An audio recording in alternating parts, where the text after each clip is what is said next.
La présentation du docteur Keshav Kranti porte sur les pesticides.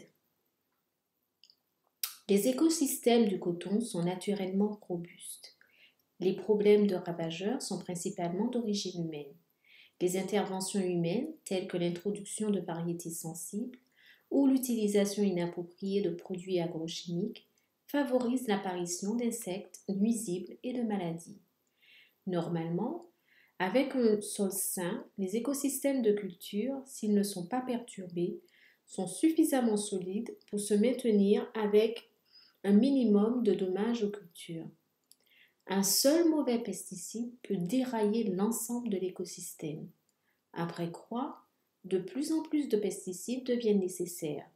Ce cours de formation a pour but d'informer sur les bases de l'action des pesticides, leur effet sur l'écologie et leur gestion afin que l'écologie soit la moins perturbée possible.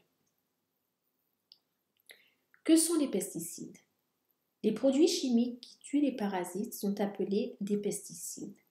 Les parasites sont des organismes qui entrent en concurrence avec les intérêts humains tels que les insectes, les agents pathogènes et les mauvaises herbes. Les pesticides sont composés d'herbicides, d'insecticides, de fongicides, de régulateurs de croissance des plantes, de bactéricides et de tout un tas d'autres groupes de produits chimiques non moins importants.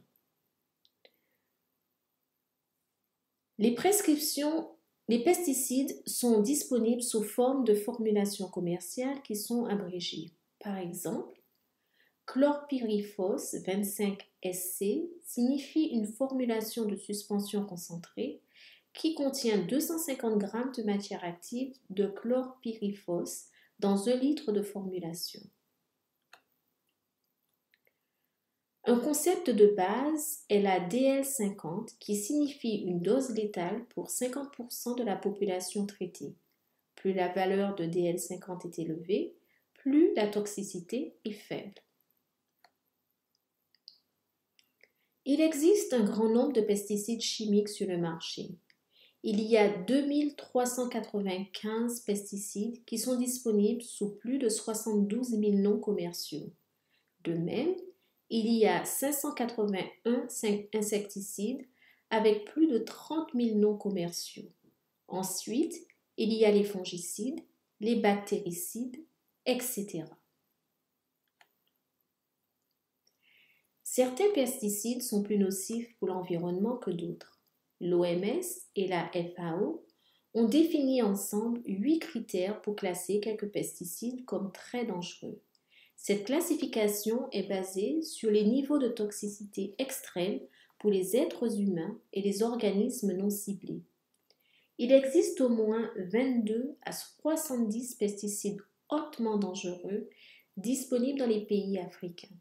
Il est préférable de les éviter. Heureusement, c'est en Afrique que la consommation de pesticides est la plus faible, le Tchad se situant en bas de la liste. C'est une bonne chose car cela indique que les écosystèmes ont eu beaucoup moins de perturbations biologiques.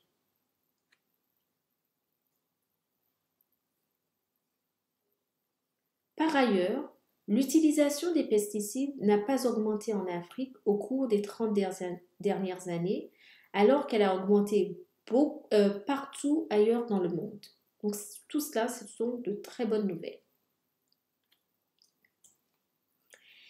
Il existe au moins 10 groupes différents d'insecticides qui sont les plus souvent utilisés pour le coton. Ces groupes sont les 4 groupes classiques que sont les organophosphates, les carbamates, les organochlorés et les pyrithroïdes. Les nouveaux groupes sont les néonicotinoïdes, l'oxadiazine, les spinosines, les diamides, les avermectines et les pyroles.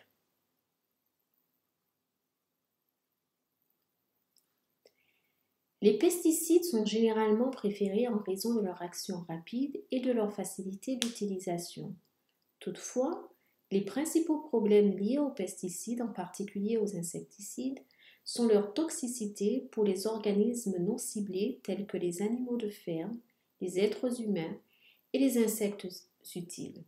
Les trois principales préoccupations concernant les pesticides sont les 3 R, qui sont les résidus, la résurgence et la résistance des insectes. Nous allons nous concentrer sur la résistance aux insecticides et la résurgence induite par les insecticides dans les prochaines minutes. Mais avant cela, nous examinerons le mode d'action des principaux groupes de produits chimiques utilisés dans le coton. Il est intéressant de constater qu'au fil des ans, de nouveaux produits chimiques ont été mis au point qui doivent être appliqués à dose très faible. Le BHC a été utilisé à 10 kg par hectare. Plus tard, les organophosphates ont été recommandés à 500 g et à 1 kg par hectare. Au cours des 40 dernières années, les nouveaux insecticides ont dû être utilisés à seulement 10 à 100 g par hectare.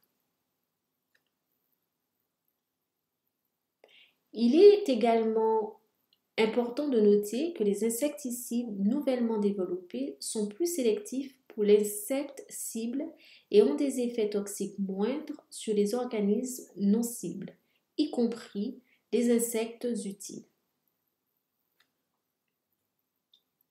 Nous allons maintenant examiner comment les insecticides tuent réellement les insectes, ou le mode d'action qui rend les insecticides toxiques pour les insectes. Bien qu'il existe 32 façons différentes de tuer les insectes, nous allons examiner les insecticides utilisés dans la production de coton.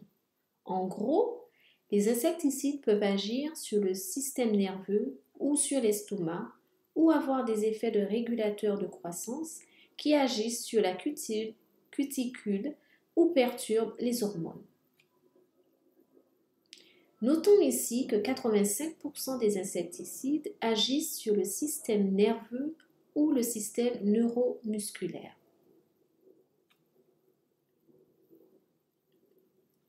Les régulateurs de croissance des insectes perturbent la synthèse de la chitine ou provoquent une abrasion de la peau ou encore perturbent les hormones pour perturber le cycle de vie et la croissance des insectes.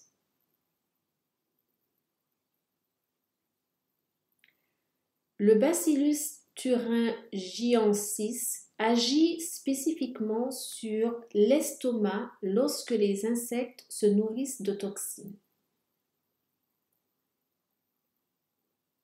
Des toxines. Comme mentionné précédemment, 85% des insecticides agissent sur le système nerveux. Nous allons maintenant examiner comment les insecticides agissent sur le système nerveux. Le système nerveux est composé de cellules nerveuses appelées neurones qui fonctionnent en réseau pour coordonner toutes les réponses. Examinons le neurone et les connexions entre les neurones.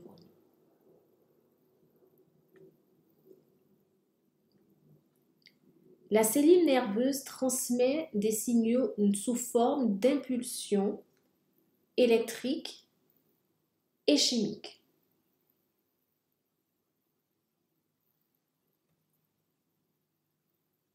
Chaque cellule nerveuse est reliée à une autre cellule par un espace étroit appelé synapse. Et c'est là que l'essentiel de l'action se produit avec les insecticides. Nous allons maintenant nous concentrer sur la région de la synapse en un lieu.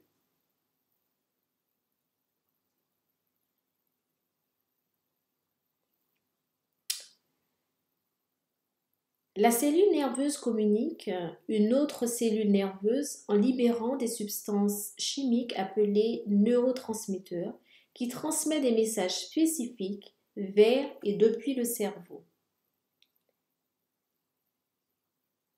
Les neurotransmetteurs chimiques appelés acétylcholine sont reçus par les récepteurs d'acétylcholine. L'imidaclopride et les spinosines bloquent les récepteurs et l'acétylcholine, ce qui entraîne une hyperexcitation du système nerveux et la mort du cerveau. Les pyréthroïdes et le DDT agissent sur un site différent appelé canal sodique de la cellule nerveuse. Cela provoque également une hyperexcitation et bloque le cerveau, ce qui entraîne la mort.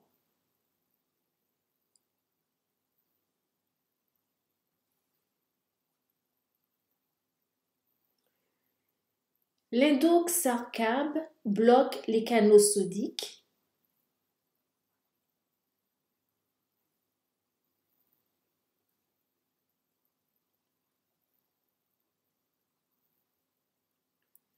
Les organophosphates et les carbomates bloquent les enzymes nécessaires au recyclage des neurotransmetteurs.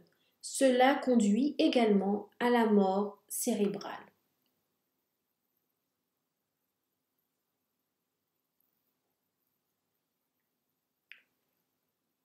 L'hémamectine se lie aux canaux de chlorure et perturbe les signaux nerveux.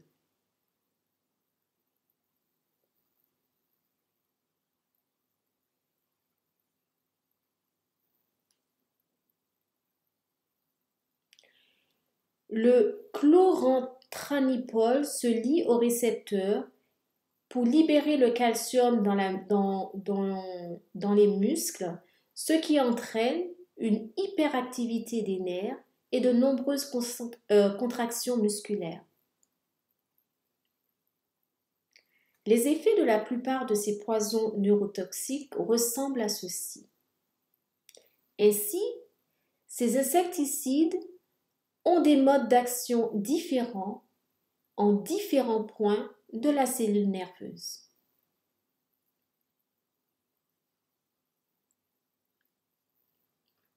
Ce qui se passe lorsque vous mélangez deux insecticides différents.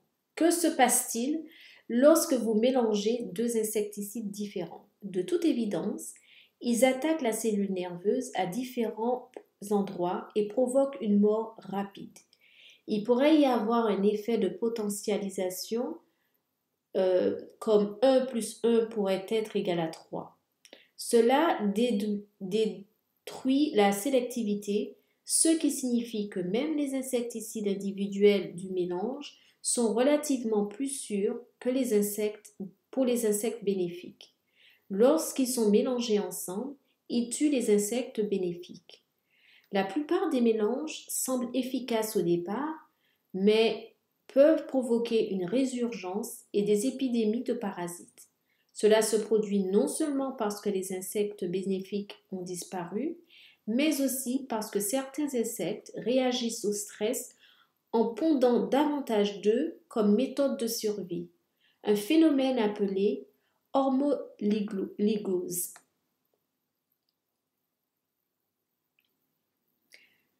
Non, nous allons nous pencher sur la résurgence.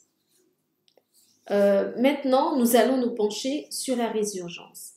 La résurgence signifie que les insectes reviennent en force. Par exemple, si la population d'insectes est de 100 par plante aujourd'hui, après l'application d'insecticides, la population diminue au départ, mais revient dans les 3 à 4 semaines suivantes pour devenir plus de 100 par plante. La résurgence et les épidémies d'Helicobacter armigera sont dues à l'utilisation répétée de ces produits chimiques que l'on voit ici. Presque tous les pérythroïdes synthétiques provoquent une résurgence.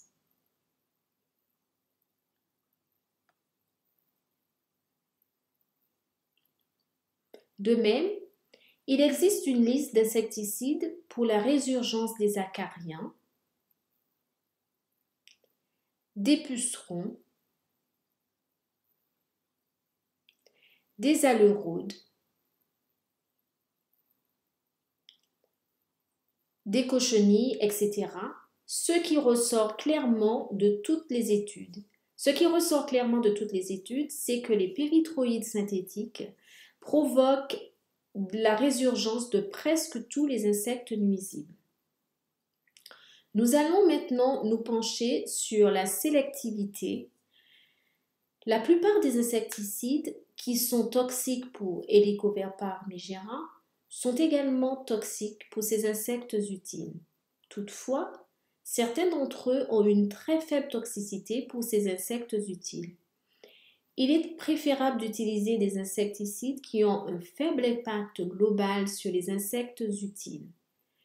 J'ai fourni ici une liste d'insecticides sélectifs qui sont toxiques pour l'insecte cible, mais qui ont une toxicité très faible pour ses principaux ennemis naturels. Donc ici pour Helicoverpa armigera, ici pour les pucerons, et enfin la liste pour les aleuraudes.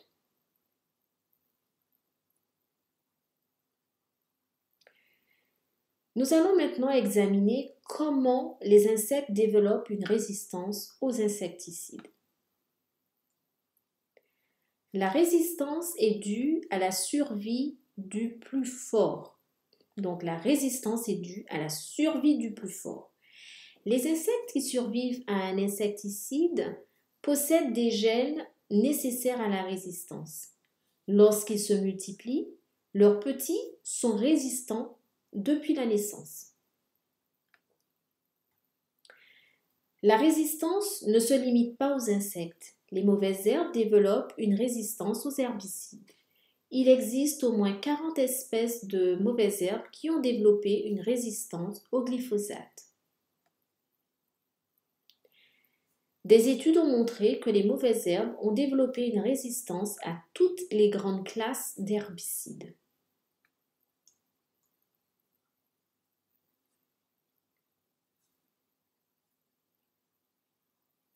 Il existe plus de 10 000 cas de résistance des insectes aux insecticides.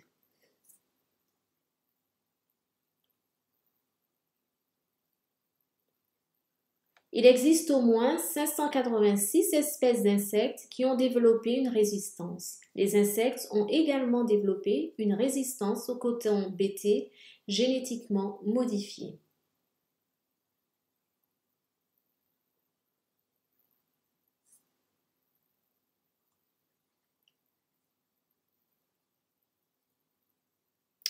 Il existe au moins 5 cas clairs de résistance des insectes aux cultures BT.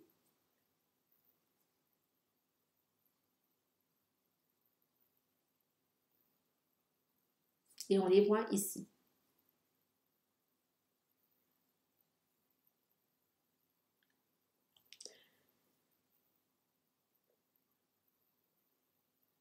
L'Helicoverpa armigera et les aleuraudes sont connus pour développer une résistance aux insecticides.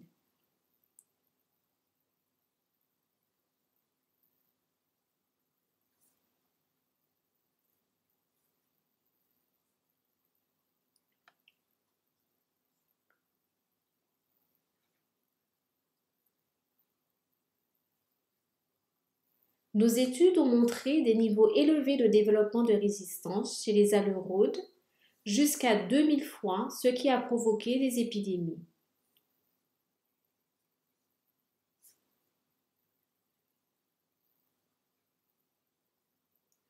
L'Helicoverpa armigera a développé une résistance élevée aux périthroïdes, au point que lorsque les larves étaient directement plongées dans la formulation, elles refusaient de mourir.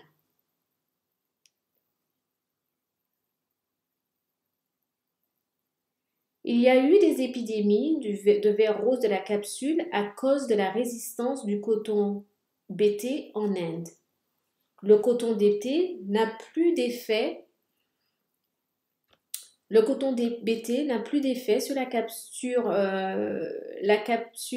ver rose de la capsule en Inde. Nous avons observé une infestation de 30 à 70% du ver rose de la capsule dans les champs de coton BT.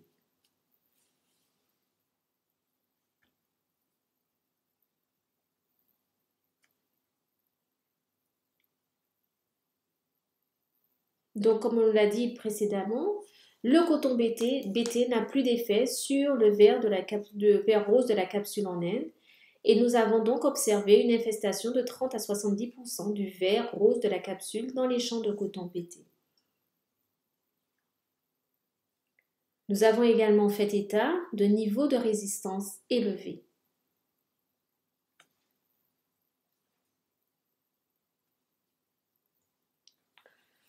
En raison de la résistance, l'utilisation d'insecticides sur le coton en Inde augmente de nouveau.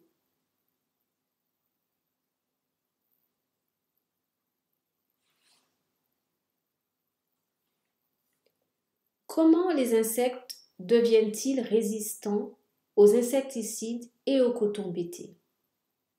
Soit les récepteurs deviennent insensibles, ce qui signifie que les récepteurs des insectes cessent de répondre aux insecticides.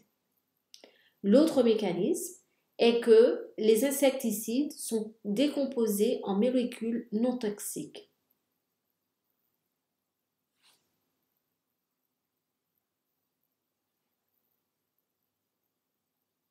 Les récepteurs deviennent insensibles avec une seule mutation.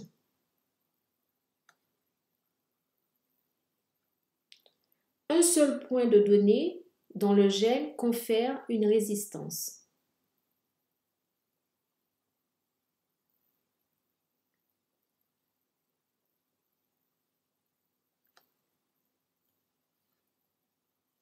Par exemple, un changement de paire de bases sur 337 millions de paires de bases peut entraîner une résistance.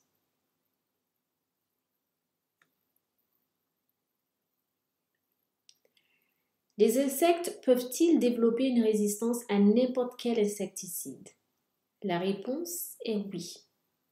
On dit que seuls les cafards ont survécu à l'explosion nucléaire de la Seconde Guerre mondiale.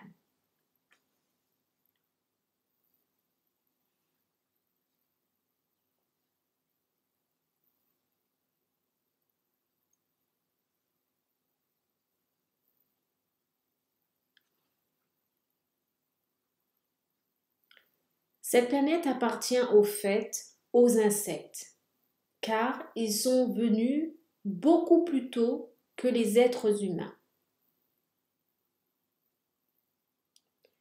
Comment gérer les insecticides? La meilleure façon de gérer les insecticides est de s'assurer qu'ils ne perturbent pas l'écosystème pour endommager les insectes bénéfiques. Sinon, ils provoquent une résistance et une résurgence. Alors, que faut-il faire?